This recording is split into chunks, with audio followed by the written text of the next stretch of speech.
Connaissance. Recherche. Sciences. Des sciences. Mathématiques. Théorie. Physique. Philosophie. Conférences. Archéologie. Nature.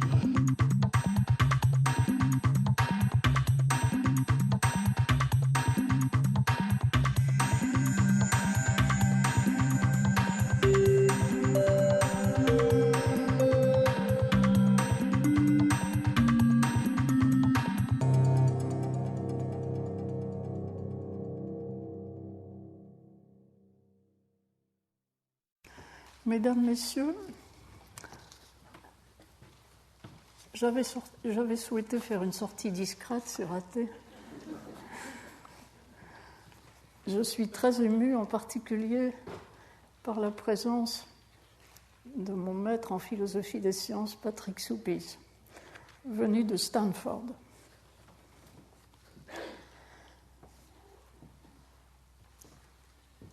Je ne souhaitais pas faire une leçon inaugurale bis. J'ai donc préparé une leçon ordinaire qui va durer 2 heures. Et je vous remercie de votre patience. Avant de commencer, je souhaite rappeler, comme je le fais d'habitude, les autres activités de la chaire. Nous aurons, dans le courant du mois d'avril, un 3e séminaire interne, un de ces séminaires de prospective philosophique, comme nous les appelons, à l'initiative de Vincent Guillain. Et celui-là sera une enquête sur ce qui se passe actuellement en modélisation, en particulier en modélisation numérique, l'expérimentation sur ordinateur, qui peut intéresser un philosophe des sciences. Puis, le séminaire de la chaire, le séminaire annuel, aura lieu sous la forme d'une conférence internationale le 5 mai sur le sujet de la chimie de synthèse à la biologie de synthèse. J'ai préparé cette conférence avec mes collègues Jean-Marie Laine et Marc Fontcave. Et ce séminaire est jumelé avec le séminaire de Jacques Livage, qui aura lieu le 4 mai, sur des sujets d'histoire de la chimie. Je voulais aussi, c'est un tout petit rappel, signaler qu'au dernier cours, la semaine dernière, j'avais mentionné dans la bibliographie un livre dont je n'ai pas parlé au moment du cours. C'est le petit livre de Philippe Lazare qui s'intitule « Court traité de l'âme ». Je le signale à votre attention parce que je l'avais mis dans la bibliographie pour la raison qu'on avait évoquée la semaine dernière à propos de la globalisation, comme on dit, la montée d'une conscience planétaire. Et on peut imaginer que la conscience planétaire, c'est l'âme du monde. Philippe Lazare, dans ce petit livre qui se lit très agréablement, se déclare matérialiste. Et ce matérialiste a découvert qu'il a une âme. Et il explique ce que c'est pour un matérialiste d'avoir une âme, qui lui survit après sa mort. Je n'en dis pas plus. La leçon d'aujourd'hui s'intitule « Recherche scientifique et devenir de la philosophie des sciences ». En épigraphe, au document qui accompagne cette leçon, j'ai choisi une remarque d'une collègue qui est physicienne et qui travaille à la frontière entre la mécanique quantique et la théorie de l'information.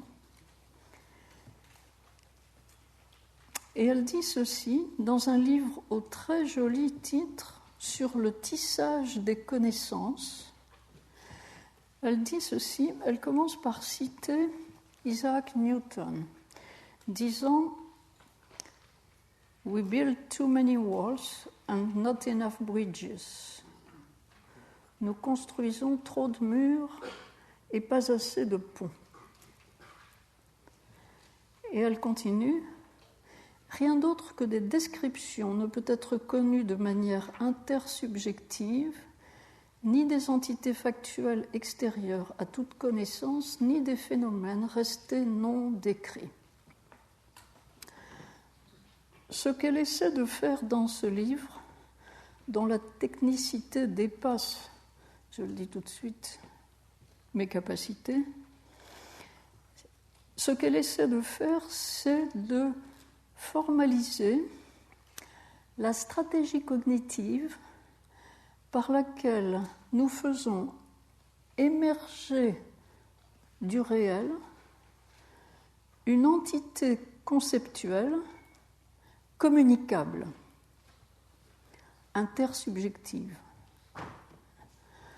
C'est ce que les vieux manuels de logique appelaient abstraire et généraliser.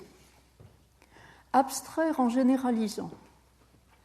Extraire de la réalité quelque chose dont on dit c'est un proton, c'est le Collège de France, on isole dans la réalité une réalité continue, et cette citation d'entrée va avec la citation qui vient dans ma conclusion, une citation de Whitehead qui rappelle que tout cela doit se penser sur fond de l'unité du cosmos. J'y reviendrai en terminant.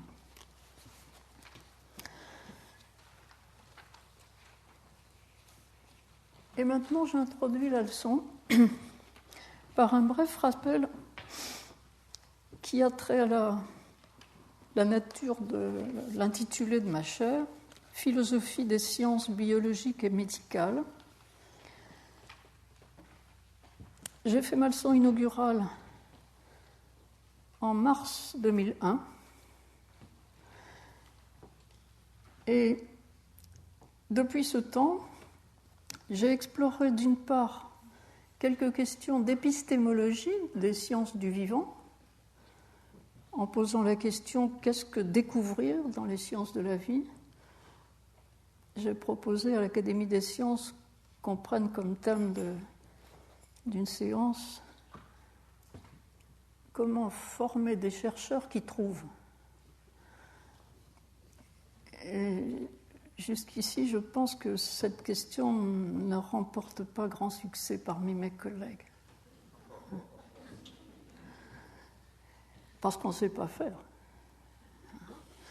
Donc, qu'est-ce que découvrir? Qu'est-ce que prouver? Qu'est-ce qu'expliquer dans les sciences de la vie?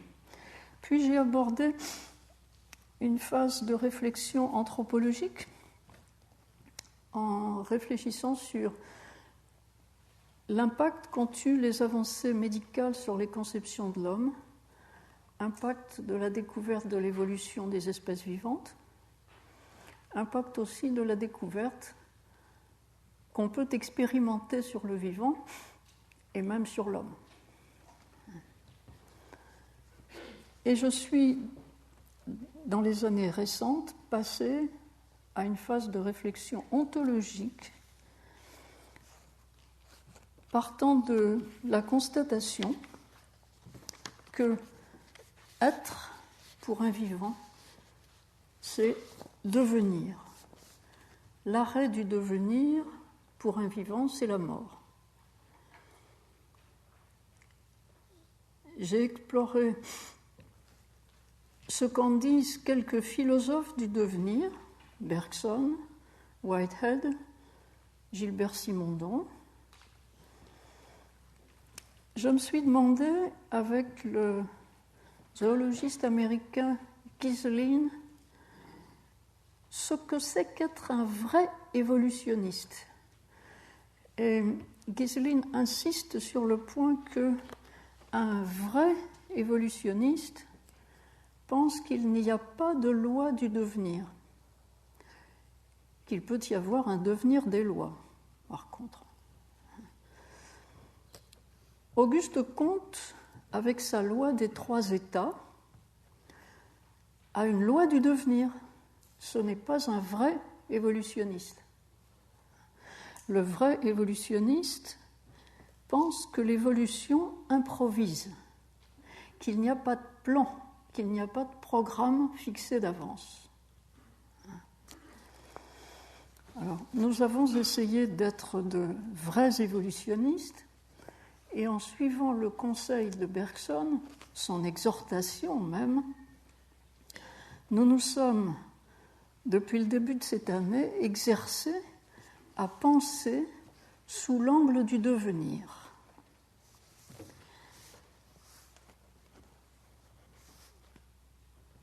Les philosophes croient souvent penser sous l'angle de l'éternité. Penser sous l'angle du devenir est une discipline. Et dans le cours de cet exercice, depuis le début de cette année 2009, j'ai cherché si la connaissance qu'on a du passé de la vie sur la Terre, permet d'anticiper l'avenir, de prévoir l'avenir. Il se trouve que la vision darwinienne de l'évolution est peu prédictive, que par contre, les travaux de Vernadsky, que certains ont appelé le Newton de la biologie, mais Darwin aussi avait envie d'être le Newton de la biologie. Alors, j'ai trouvé que les travaux de Vernadsky sur la biosphère et les événements qui se sont produits dans la biosphère terrestre ont un pouvoir d'annoncer l'avenir plus grand, sans arriver jusqu'à la prédiction. Et on a parlé la dernière fois de ce que c'est que prévoir. Mais j'ai voulu suivre la maxime bergsonienne, et je vous ai donc sur le document donné 2 petits passages de Bergson qui permettent de comprendre ce que Bergson voulait dire quand il conseillait aux philosophes de penser sous l'angle du devenir. La première fois, à ma connaissance, que Bergson a fait cette exhortation, c'était en 1911 au Congrès mondial de philosophie qui se tenait à Bologne, congrès auquel Bergson a donné une présentation qui s'intitulait « L'intuition philosophique ». Il affirmait dans cette conférence que le philosophe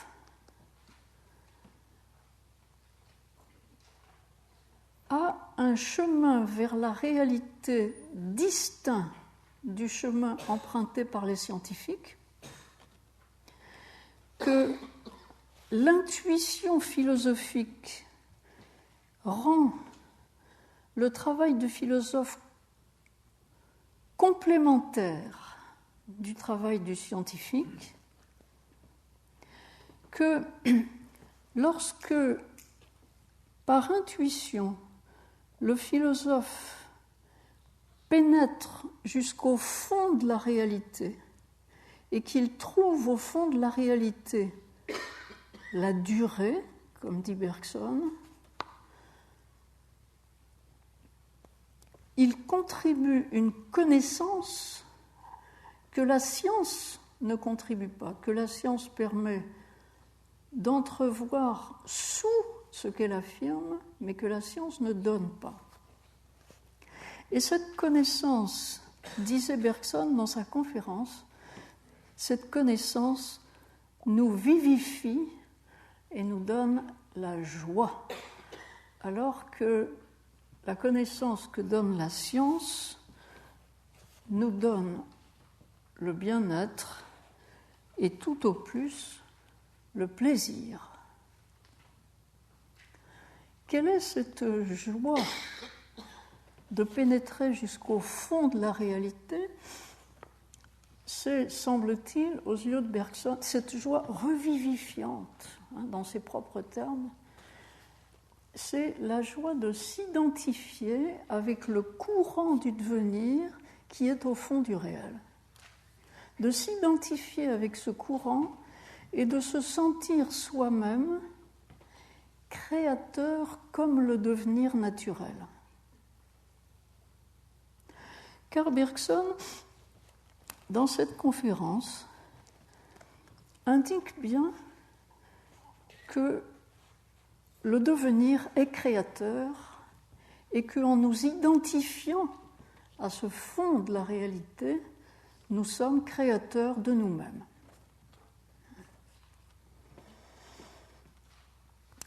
Bergson tenait sûrement à cette révélation qu'il semble avoir eue, que le philosophe a une intuition qui dépasse ce que le scientifique peut offrir.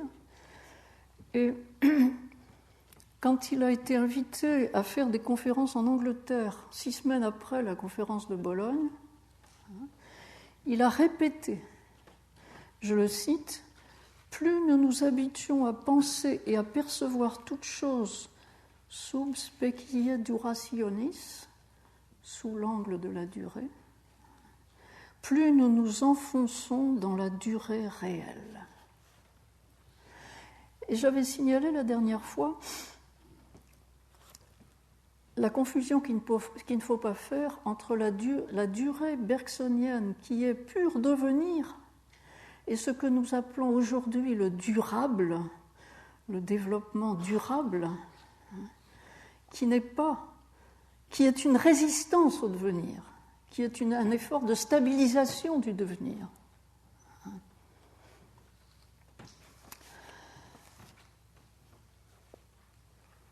Bergson est revenu sur la même idée, encore une fois, dans le discours qu'il n'a pas fait à la réception de son prix Nobel, puisqu'il n'avait pas pu aller à Stockholm en 1927, mais il a publié une conférence en suédois dans un magazine suédois en 1930, et c'est là qu'il affirme notre propre créativité lorsque nous nous laissons couler dans le fleuve du devenir.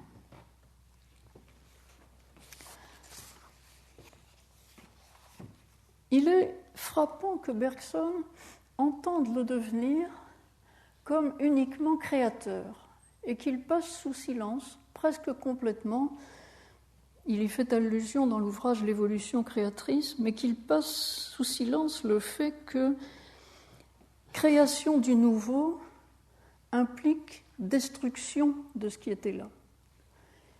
C'est une vieille idée des philosophes, c'est quelque chose que Aristote avait développé.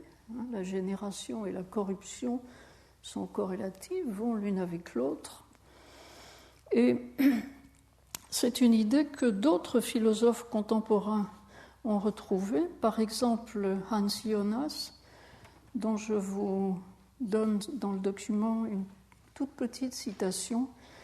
« L'homme lui-même, dit-il, est menacé d'obsolescence. » C'est dans un article sur la philosophie de la technologie où Jonas envisage la possibilité que par nos moyens scientifiques et technologiques, nous arrivions à transformer la nature humaine, à transformer l'essence de l'homme. Et à ce moment-là, l'homme que nous sommes serait un homme périmé, un homme fini.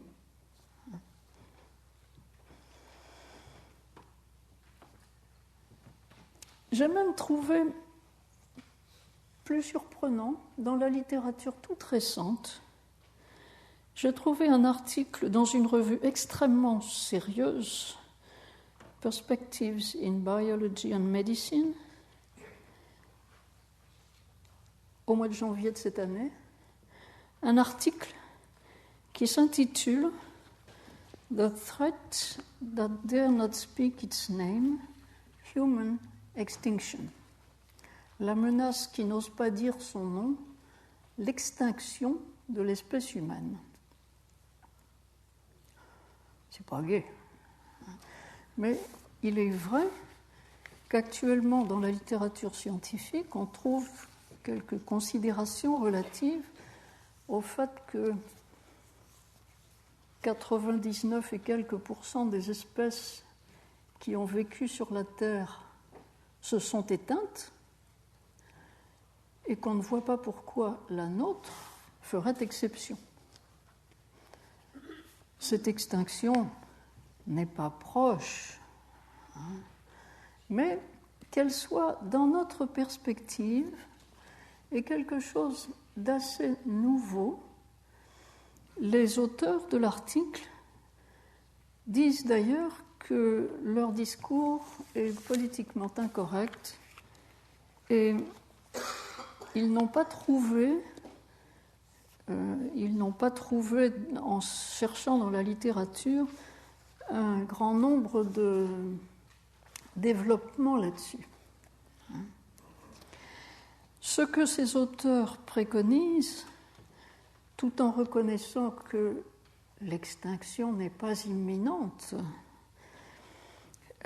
mais qu'elle n'est peut-être pas si loin si nous continuons à polluer, émettre du CO2, avoir une population qui augmente, etc.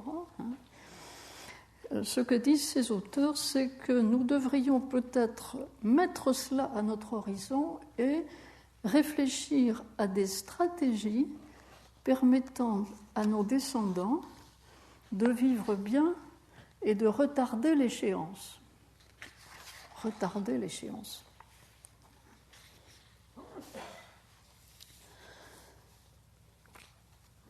Ce que je vais faire dans cette leçon, que j'ai divisée en 3 points, c'est entamer une sorte de dialogue fictif,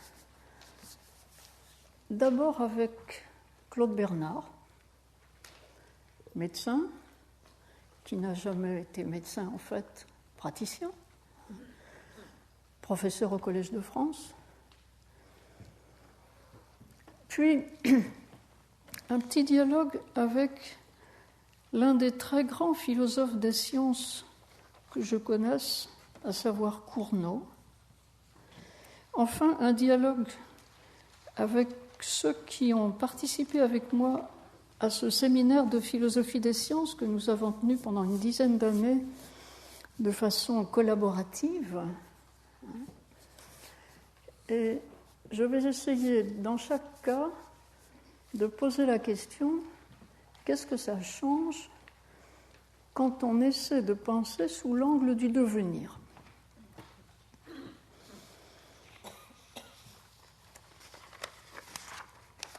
Claude Bernard d'abord.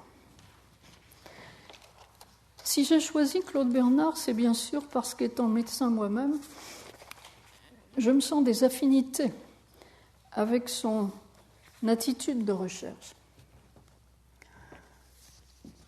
C'est aussi parce que Claude Bernard, qui était sans formation philosophique, a écrit un livre, L'introduction à l'étude de la médecine expérimentale, qui depuis plus de 100 ans sert d'ouvrage de référence pour enseigner aux élèves de classe terminale ou aux élèves débutants dans la philosophie des sciences la méthodologie scientifique, la méthodologie d'une science expérimentale. C'est une belle durée pour un ouvrage qui ne prétendait être qu'une introduction à un grand ouvrage sur la médecine expérimentale que Claude Bernard voulait écrire et qu'il n'a jamais terminé.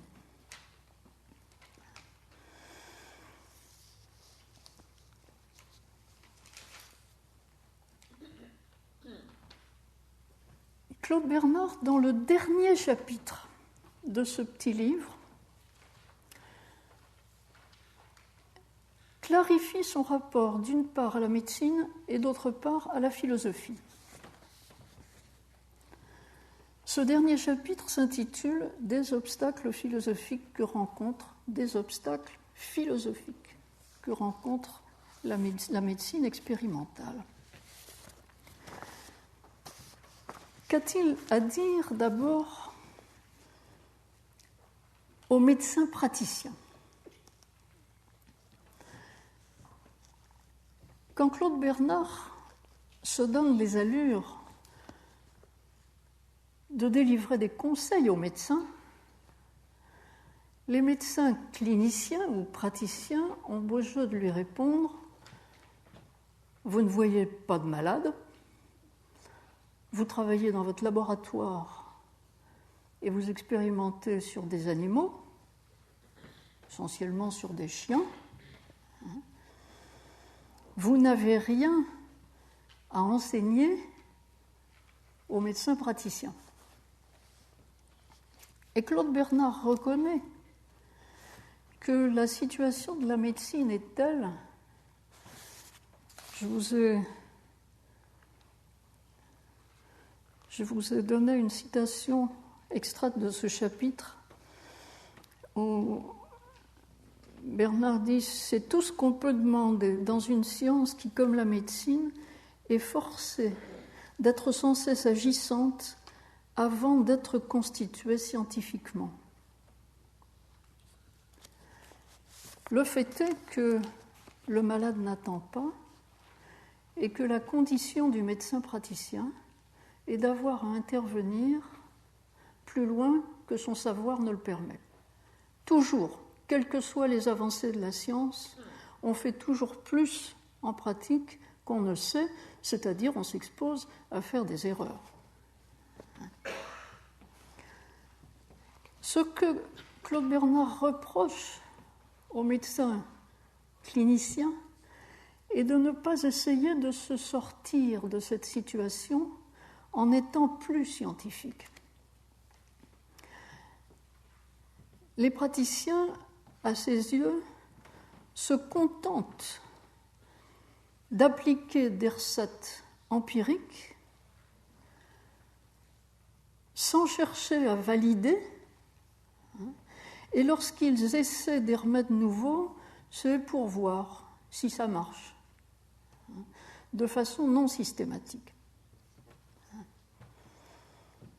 Cela s'est beaucoup fait au XIXe siècle. Par exemple, ce que Pierre-Charles Bongrand avait rapporté dans sa thèse en 1905, des inoculations pour voir, et sans protocole expérimental, des inoculations de sang ou du tissu de personnes atteintes d'une maladie, syphilis, paludisme, rougeole, peste, fièvre jaune, à des gens qui n'étaient pas malades et à qui on inoculait ça pour voir ce que ça fait.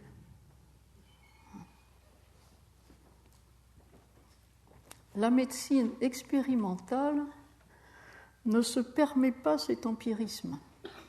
La médecine expérimentale cherche l'acquisition de vraies connaissances. Et comment alors vont coexister le chercheur et le clinicien, obligé, lui, de faire plus qu'il ne sait, entraîné par la pratique? Eh bien, Claude Bernard nous dit « La médecine scientifique expérimentale deviendra l'œuvre de tous et chacun, ne fût-il qu'un simple médecin de campagne, y apportera son concours utile. » Autrement dit, ce qui fait de la recherche pour acquérir des connaissances fermes, ce n'est pas un individu dans un laboratoire, c'est toute la profession médicale mobilisée, praticiens et chercheurs de laboratoire, pour accomplir ce progrès dans l'acquisition de connaissances. Et, nous dit-il, si les médecins praticiens sont bien instruits à la faculté, si on attire leur attention sur l'importance d'acquérir des connaissances fermes, alors ils coopéreront à cette acquisition. L'idée que l'acquisition de connaissances est collective est une idée déjà présente chez Claude Bernard et elle est devenue une évidence aujourd'hui.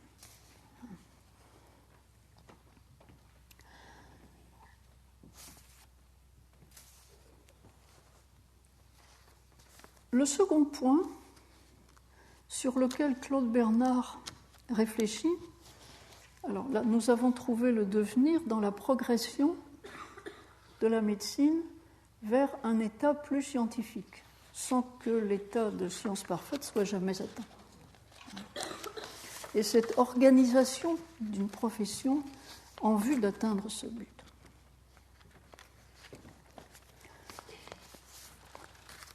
Claude Bernard admet que le praticien soit conformiste jusqu'à un certain point.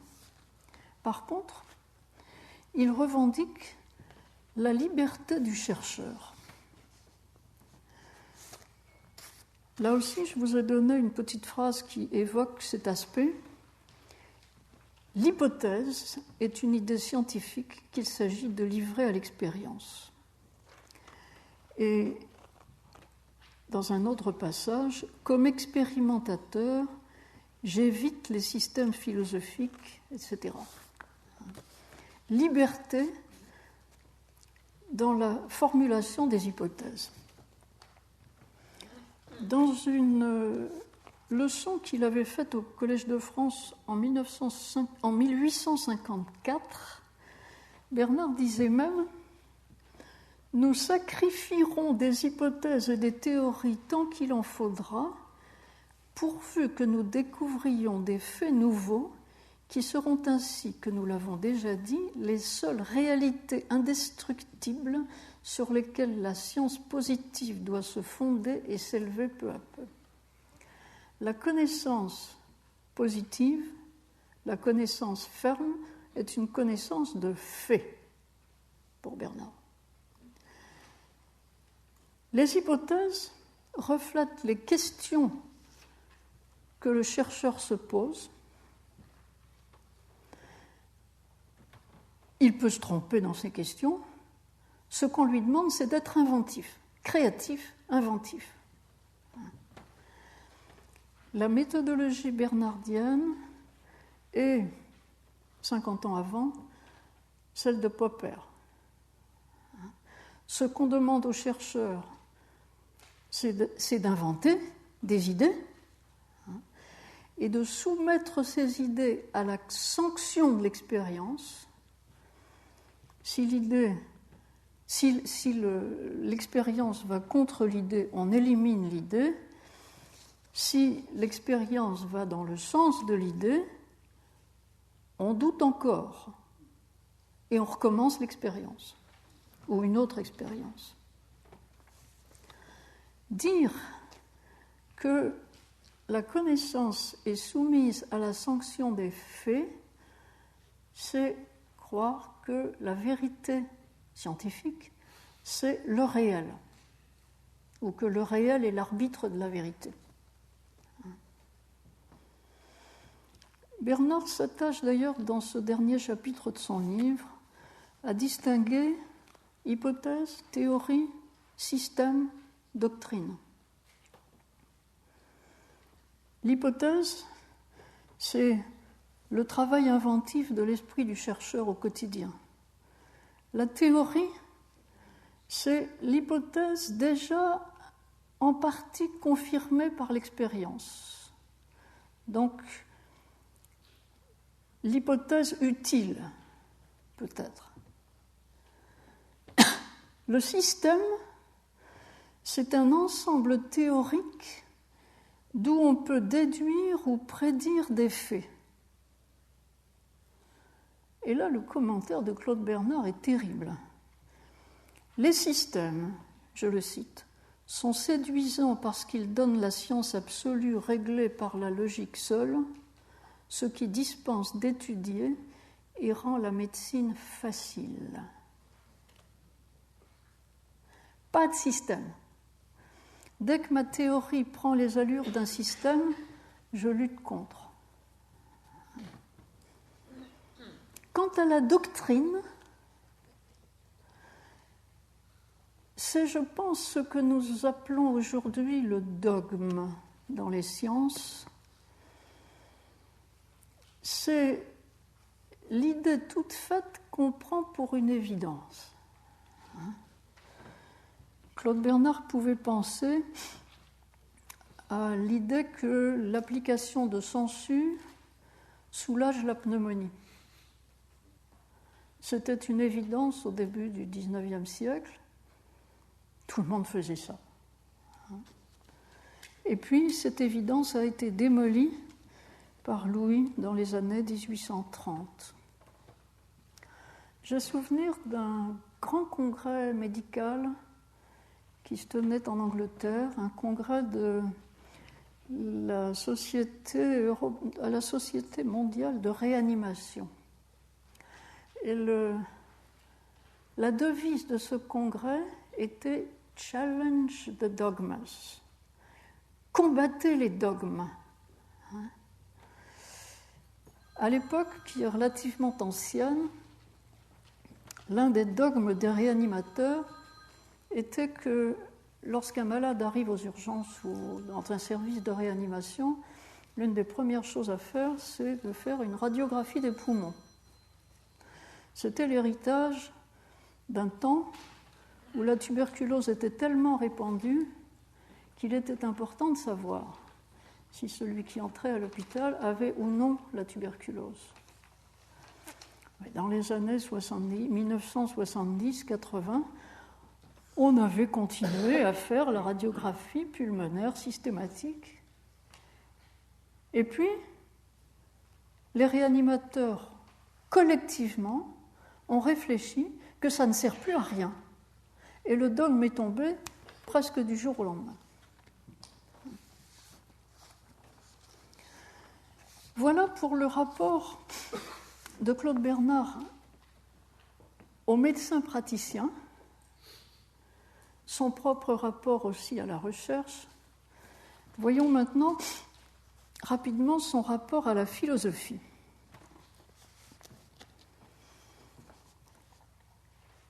Quelle philosophie, me direz-vous ? Quelle philosophie a-t-il pu connaître ? Avec quel philosophe a-t-il pu discuter au Collège de France ? À mon avis, il n'a pas dû discuter avec grand monde. Qu'y avait-il au Collège de France ? Sainte-Beuve, Renan ? J'ai tendance à voir Claude Bernard cloîtré dans son laboratoire et ne s'occupant pas du reste du monde du collège. Je me trompe peut-être. Il a certainement connu le positivisme d'Auguste Comte, peut-être par l'intermédiaire de Littré. Il est conscient de ce que réclame la philosophie positiviste en matière de conduite scientifique.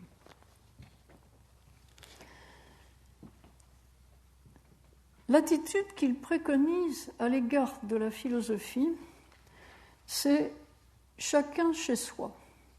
Chacun est maître chez lui. Le chercheur dans son laboratoire, le philosophe dans son bureau. Il ne supporte pas en particulier la normativité méthodologique de ces philosophes des sciences qui ont cru écrire des ouvrages, la méthode scientifique, la nouvelle méthode.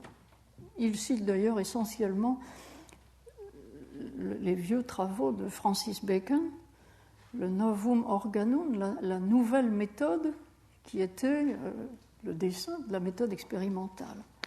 1620, XVIIe siècle.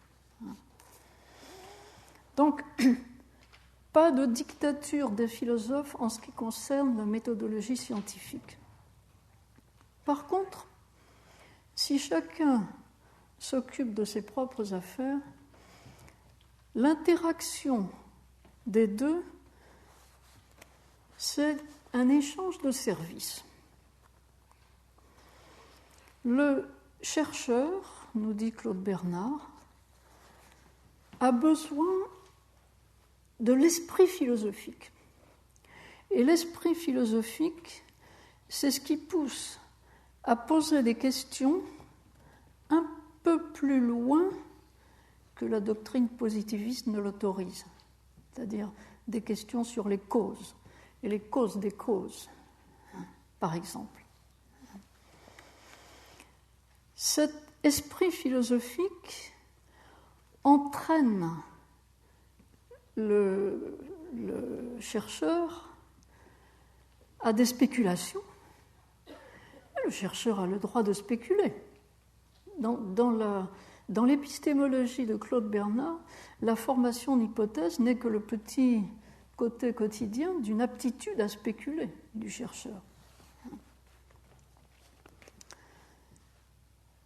Quant au philosophe, c'est sa vision du monde qui est modelée et limitée par l'état de la connaissance scientifique.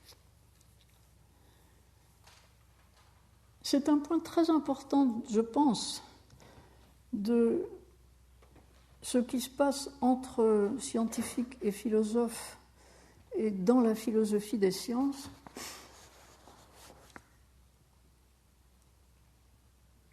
Qu'est-ce que la science apporte à un philosophe des sciences?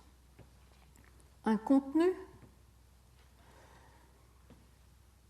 Le philosophe des sciences a une représentation du monde évidemment inspirée par ce qu'il attrape des connaissances acquises par la science. Mais je pense que c'est surtout la notion de limite qui est importante. Bernard croit que le philosophe ne peut pas spéculer beaucoup plus loin que ce que la connaissance scientifique à un moment donné autorise. Ou que s'il spécule beaucoup plus loin, il nage dans l'abstraction et c'est blabla.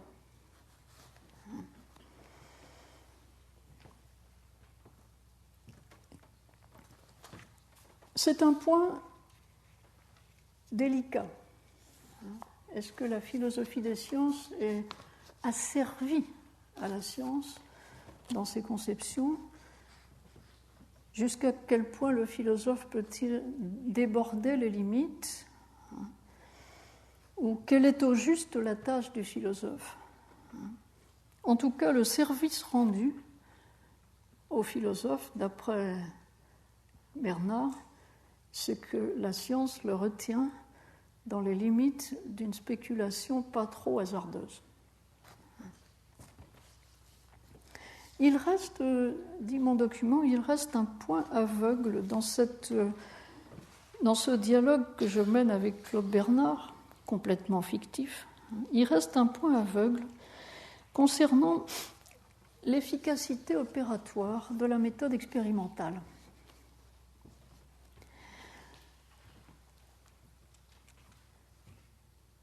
Bernard affirme avec énergie dans ce dernier chapitre que quand un physiologiste expérimente sur l'animal au laboratoire, ce n'est pas seulement pour le plaisir de connaître la manière dont les choses fonctionnent en physiologie.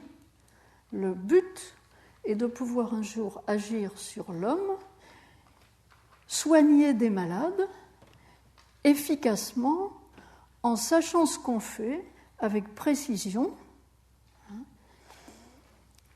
Il dit même, et je vous ai donné ce passage, que l'ambition du physiologiste est de descendre dans le milieu intérieur de l'organisme pour en comprendre tous les mécanismes et être capable de les régler ou de les modifier. Autrement dit, la visée du scientifique, c'est d'être efficace et de fixer sa règle à l'organisme. Quand l'organisme va de travers, on le fera de nouveau aller droit. Ce pouvoir revendiqué implique, bien sûr, qu'après avoir expérimenté sur le chien, on expérimente sur l'homme, et qu'après avoir correctement expérimenté sur l'homme, on généralise ces méthodes d'intervention sur l'homme. Ce que Claude Bernard ne réalisait pas en développant cette idée, c'est qu'à partir du moment où on agit efficacement sur l'organisme, où on fait quelque chose à des êtres humains, cela justifie un regard vigilant de la part de la société qui demandera des comptes aux médecins et qui en viendra peut-être, après avoir accordé aux médecins une simple obligation de moyens, qui en viendra peut-être à leur demander une obligation de résultat. S'ils prétendent agir scientifiquement, alors qu'ils nous montrent qu'ils agissent correctement et nous les surveillerons. Ainsi, le chercheur qui revendique sa liberté d'inventer des hypothèses est un chercheur qui ne peut pas revendiquer la même liberté sur sa pratique. Et cela se développera, bien sûr, vous le savez, au XXe siècle de façon considérable.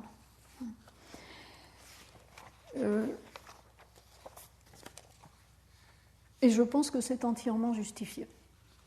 C'est-à-dire qu'il est entièrement justifié de considérer le travail scientifique comme devant être encadré par la communauté sociale.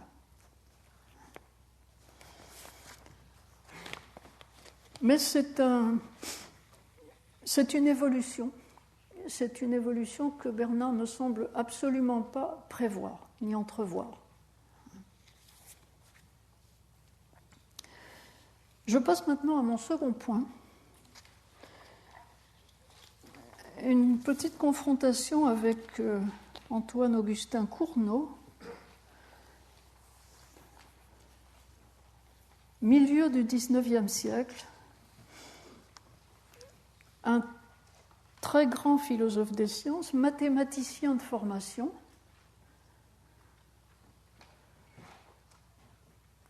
et je vais centrer mon questionnement sur le point qui est probablement le point délicat dans la philosophie des sciences de Cournot, c'est l'élément historique dans nos connaissances.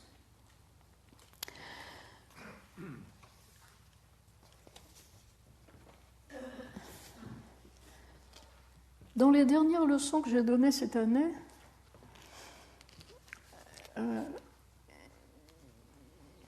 j'ai eu l'occasion de citer de petits exemples montrant que en biologie à l'heure actuelle, on admet des explications historiques. Et les explications historiques, c'est l'explication d'un fait ou d'un état de fait par un autre fait antécédent, mais qui s'est produit à un moment donné dans le passé. J'avais par exemple cité le cas qui a été publié ou commenté dans le journal Médecine Sciences. Pourquoi nous autres Européens sommes-nous blancs ? Nos ancêtres venaient d'Afrique, ils étaient noirs. La réponse, d'après ce que donne la littérature actuellement, c'est il y a eu une mutation, il n'y a pas très longtemps, 7000, 8000 ans, et cette mutation s'est répandue en Europe. Et donc, la cause du fait que nous sommes blancs de peau, c'est cette mutation peau claire. Un autre exemple était celui de cette jeune femme actuellement en postdoc à Harvard et qui travaille sur une espèce d'oiseau qui a été ravagé par une épidémie qui était due à une bactérie. Et cette espèce d'oiseau avait à peu près disparu. Cette jeune femme travaille à Harvard et je crois que c'est une espèce d'oiseau qui est dans le nord des États-Unis ou au Canada. Donc l'espèce avait à peu près disparu et puis elle est repartie au bout de quelques années et les chercheurs qui l'étudient ont constaté une modification de son génome. C'est un cas, d'après ce que m'a dit cette jeune femme, typique de sélection naturelle. Il se trouvait dans cette espèce d'oiseau quelques individus qui avaient un facteur de résistance à la bactérie. Ces individus-là ont survécu, mais ils étaient en très petit nombre. Les autres sont tous morts de la maladie et l'espèce est repartie sur la base de ceux qui avaient le facteur de protection. Donc le génome a été entraîné dans cette direction-là.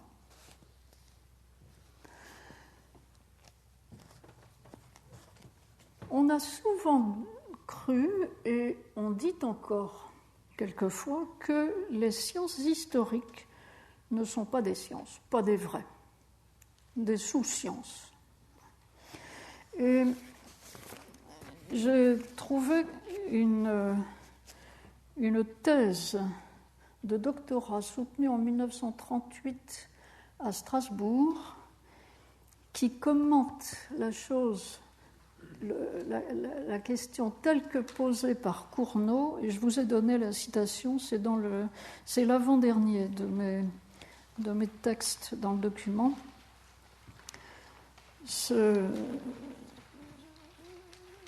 Cet auteur de la thèse de doctorat s'appelle Raphaël Lévesque. Le titre de sa thèse, c'était « L'élément historique dans la connaissance humaine d'après Cournot ». C'est une belle thèse. Et Lévesque commente comme ceci, je cite, « Si la science marque surtout le triomphe de la raison sur les choses, et l'histoire la revanche que prennent les faits sur la raison, le problème des rapports de la science et de l'histoire pourra servir de titre au drame qui se joue dans la pensée de Cournot. » Rassurez-vous, c'est un drame, ce n'est pas une tragédie.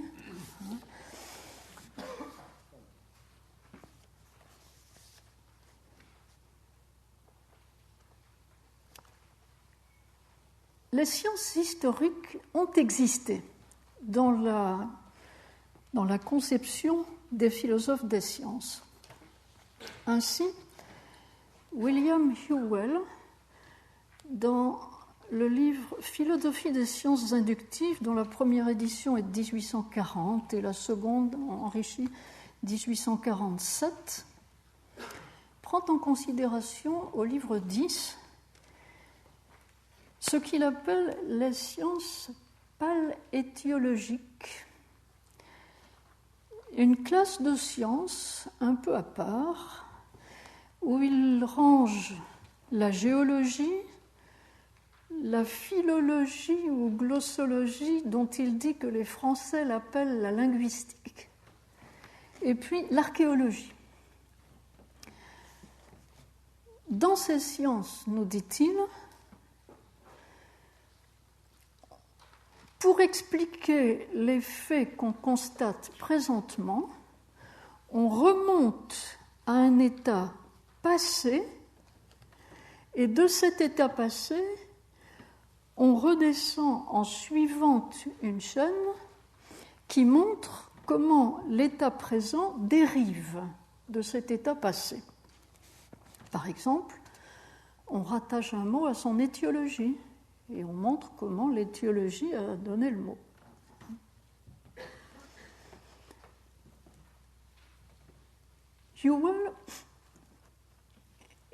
sens, Cournot va le suivre.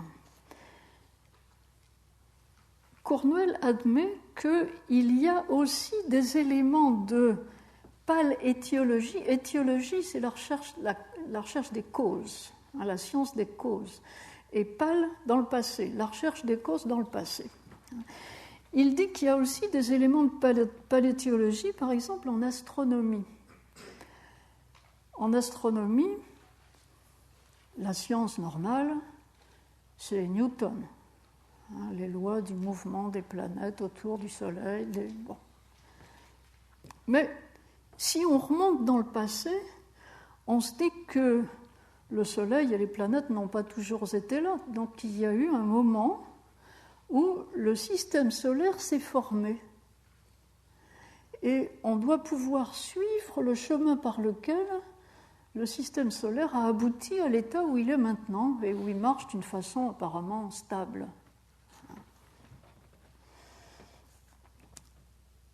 De même, en géographie, on rencontre des phénomènes qu'on explique par une séquence historique.